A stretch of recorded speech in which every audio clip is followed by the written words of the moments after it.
بسم اللہ الرحمن الرحیم۔ پیارے دوستو، ہمارے پروردگار عالم نے انسانی جسم پر دو ایسی نشانیاں رکھی ہیں جو اللہ تبارک و تعالیٰ کو بہت زیادہ پسند ہے اور بہت بڑی خوش نصیبی کی علامت ہے۔ جس بندے کے جسم پر یہ دو نشانیاں موجود ہوں وہ دنیا اور آخرت دونوں جگہ اللہ کا سب سے پیارا اور مقرب بندہ سمجھا جاتا ہے۔ محترم ناظرین، اللہ تعالیٰ نے انسان کو پوری کائنات کی تمام مخلوقات میں سے بہترین، سب سے حسین اور سب سے خوبصورت پیدا فرمایا، جیسا کہ قرآن پاک میں خود اللہ تبارک و تعالیٰ کا ارشاد ہے کہ بے شک ہم نے انسان کو بہترین انداز میں پیدا کیا۔ انسان کے وجود میں ایک ایسی قدرتی شان اور عظمت چھپی ہوئی ہے جو اللہ تبارک و تعالیٰ کی قدرت اور حکمت کی سب سے بڑی نشانیوں میں سے ایک نشانی ہے۔ یہی جسم، یہی اعضاء، یہی خد و خال اللہ تبارک و تعالیٰ کی عظمت تخلیق کا زندہ مظہر ہے۔ انسانی جسم میں رونما ہونے والی تبدیلیاں بھی اللہ تبارک و تعالیٰ کے نظام قدرت کا حصہ ہے، اور ان تبدیلیوں کے ساتھ ساتھ انسانی جسم کے مختلف اعضاء پر جو مختلف نشان ظاہر ہوتے ہیں وہ انسان کے اخلاق و کردار کو بھی ظاہر کرتے ہیں۔ انہی نشانیوں میں سے دو نشانیاں ایسی ہیں کہ اگر کسی انسان کے جسم پر یہ دونوں ظاہر ہو جائیں تو اللہ تبارک و تعالیٰ کو بہت زیادہ پسند ہے اور وہ بہت خوش نصیب سمجھے جاتے ہیں۔ تو آج کی ہماری ویڈیو بھی انسانی جسم پر انہی دو نشانیوں کے حوالے سے ہے کہ انسان کے جسم کے کن کن اعضاء پر اگر یہ نشان پائے جائیں تو اللہ تبارک و تعالیٰ کو پسند ہوتے ہیں، اور وہ نشان اللہ تبارک و تعالیٰ کی رحمت اور فضل کو حاصل کرنے کا باعث بنتے ہیں۔ یہ وہ نشان ہیں جو صرف خوش نصیب لوگوں کو عطا کیے جاتے ہیں۔ پس جو شخص اپنے جسم پر ایسے نشان دیکھے اسے اللہ کا شکر ادا کرنا چاہیے، کیونکہ یہ اتفاق نہیں بلکہ تقدیر کا تحفہ ہے۔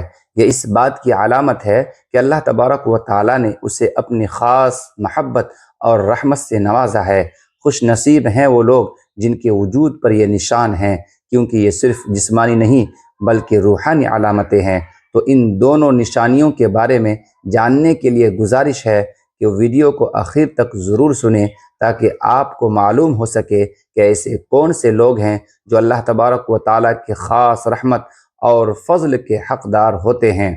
محترم ناظرین، انسان اگر اپنی ذات میں غور کرے تو اس نے اپنے رب کی دی ہوئی ہزاروں نہیں بلکہ لاکھوں بلکہ کروڑوں نعمتیں نظر آئیں گی۔ وہ ساری زندگی بھی اللہ عز و جل کی نعمتوں کا شکر ادا کرتا رہے تب بھی کم ہے، اور واقعی یہ بھی ایک حقیقت ہے کہ اگر انسان کو ساری کائنات کی دولت دے دی جائیں اور آنکھ، کان، زبان، ہاتھ اور پاؤں جیسی نعمتیں نہ دی جائیں تب ان کی اہمیت کا اندازہ ہوگا۔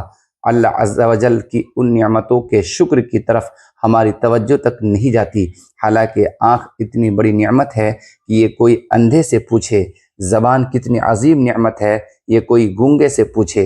بہرحال ہمارا پورا جسم خدا کی نعمتوں کا مرکز ہے۔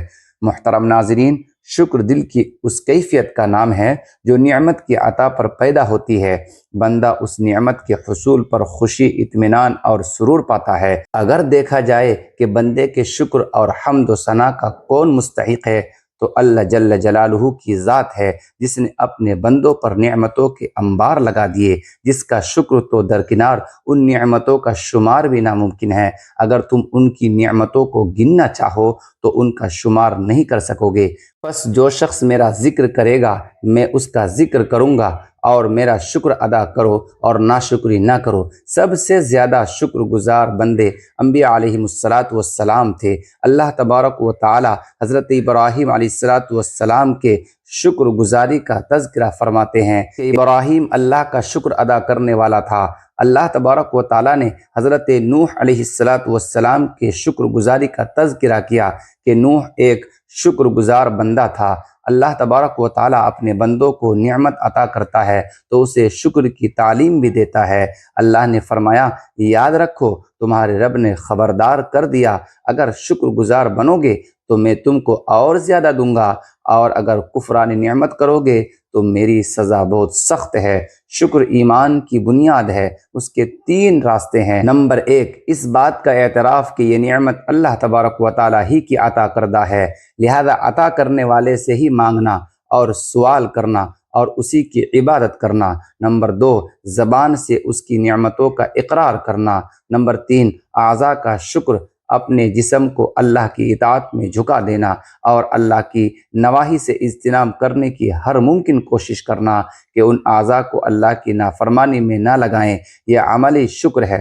حضرت انس رضی اللہ تعالیٰ عنہ سے روایت ہے کہ رسول اللہ صلی اللہ علیہ وسلم نے فرمایا، اللہ اس بندے سے راضی ہوتا ہے جو کچھ کھائے تو اس کی حمد کرے یا کچھ پیے تو اس کی حمد بیان کرے۔ اور حضرت عمر بن عبدالعزیز رحمۃ اللہ علیہ فرماتے ہیں کہ اللہ تبارک و تعالیٰ کی نعمتوں کا ذکر کرو، ان کا ذکر بھی شکر ہے۔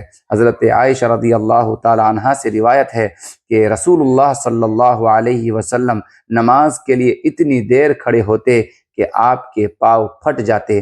حضرت عائشہ رضی اللہ تعالیٰ عنہا نے عرض کیا، یا رسول اللہ، آپ یہ کیوں کرتے ہیں حالانکہ اللہ نے آپ کے اگلے پچھلے قصور معاف کر دیے ہیں؟ آپ نے فرمایا، کیا میں اللہ کا شکر گزار بندہ نہ بنوں؟ آنکھوں کا شکر کیا ہے؟ فرمایا کہ جب تم ان سے اچھی چیز دیکھو تو اس کی حفاظت کرو اور کچھ برا دیکھو تو وہاں پر پردہ داری کرو۔ پھر پوچھا، اور کانوں کا شکر کیا ہے؟ بولے، کچھ اچھا سنو تو اسے یاد رکھو اور کچھ برا سنو تو بھلا دو۔ محترم ناظرین، جب کوئی اللہ کا بندہ اللہ کی نعمتوں کو دیکھ کر الحمدللہ کہتا ہے، اس کا شکر ادا کرتا ہے، تو جنت کے 8 دروازے کھل جاتے ہیں۔ وہ جس دروازے سے چاہے اندر داخل ہو جائے، اور ایک مرتبہ الحمدللہ کہنے سے 30 نیکیوں کا ثواب ملتا ہے۔ اس کے برکت زمین اور آسمان کے درمیانی خلا کو بھر دیتی ہے۔ جب دوسری بار الحمدللہ کہتا ہے تو اس کے انوار 7ویں طبق آسمان سے لے کر 7ویں طبق زمین تک بھر جاتے ہیں۔ تیسری بار الحمدللہ کہنے سے اللہ خود اس کی طرف متوجہ ہوتا ہے۔ محترم ناظرین، ایک حدیث پاک میں آتا ہے کہ پیارے نبی صلی اللہ علیہ وسلم نے فرمایا، اے لوگو، اللہ تبارک و تعالیٰ کو 2 نشانیاں جو اس کے بندے کے جسم پر ہوں بڑی پیاری لگتی ہے۔ اللہ اکبر۔ فرمایا کہ پہلی نشان یہ ہے کہ جو بندہ اللہ کی راہ میں نکلتا ہے، اس کو جو راستے میں زخم لگتے ہیں، نشان پڑتے ہیں، میرے رب کو اپنے بندے کے وہ نشان بڑے پیارے لگتے ہیں۔ اور دوسری نشانی یہ ہے کہ جب کوئی بندہ نماز پڑھتا ہے اور نماز پڑھتے ہوئے سجدے میں جاتا ہے تو اس کے گھٹنوں پر، ٹخنوں پر اور ماتھے پر جو نشان پڑتے ہیں سجدے کی وجہ سے اے لوگو، میرے رب کو اپنے بندے کے وہ نشان بھی بڑے اچھے لگتے ہیں۔ کتنے خوش نصیب ہیں وہ لوگ جن کے ماتھے پر، جن کے گھٹنوں پر، جن کے ٹخنوں پر اللہ کو سجدہ کر کے نشان پڑ جاتے ہیں۔ وہ بھی خوش نصیب ہیں، ان کے ماں باپ بھی خوش نصیب ہیں کہ جن کی اولادوں کے جسم پر یہ نشان ہوتے ہیں۔ میرے محترم بھائیوں اور بہنوں، بندہ سب سے زیادہ اپنے رب کے اس وقت قریب ہوتا ہے جب وہ سجدے کی حالت میں ہوتا ہے۔ بندے کی دعا سب سے زیادہ اس وقت اللہ تبارک و تعالیٰ کی بارگاہ میں قبول ہوتی ہے جب وہ سجدے کی حالت میں ہوتا ہے۔ کوشش کیا کرے کہ رات کو سونے سے پہلے چاہے صرف 2-3 منٹ کا ہی لمبا سجدہ ضرور کر کے سویا کریں۔ اور ایک بات یاد رکھیے گا کہ دنیا کا ہر مسئلہ حل ہو جاتا ہے جو بندہ سجدہ کرتا ہے اور اس میں اللہ سے دعا کرتا ہے، کہتا ہے اپنے نصیب پر وہی روتا ہے جو سجدوں میں نہیں روتا۔ آج یہ نیت کریں کہ ہر رات سونے سے پہلے چاہے 2-3 منٹ ہی صحیح لمبا سجدہ کر کے اللہ کو خوش کر کے، راضی کر کے، اللہ تبارک و تعالیٰ کی دی ہوئی نعمتوں کا شکر ادا کر کے اور اپنے لیے دعا مانگ کر سویا کریں۔ اور آپ سے گزارش کروں گا کہ ہر حال میں اللہ کا شکر ادا کرنا ہے، نماز کی پابندی کرنی ہے تاکہ یہ نشان ہمارے جسم پر رہیں۔ اللہ تبارک و تعالیٰ ہم سے راضی ہو جائے، یہ عمل ضرور کیجیے گا۔ دعا ہے کہ اللہ تبارک و تعالیٰ نیکی کی بات کو سننے، سمجھنے اور اس پر عمل کرنے کی توفیق عطا فرمائے۔ آمین یا رب العالمین۔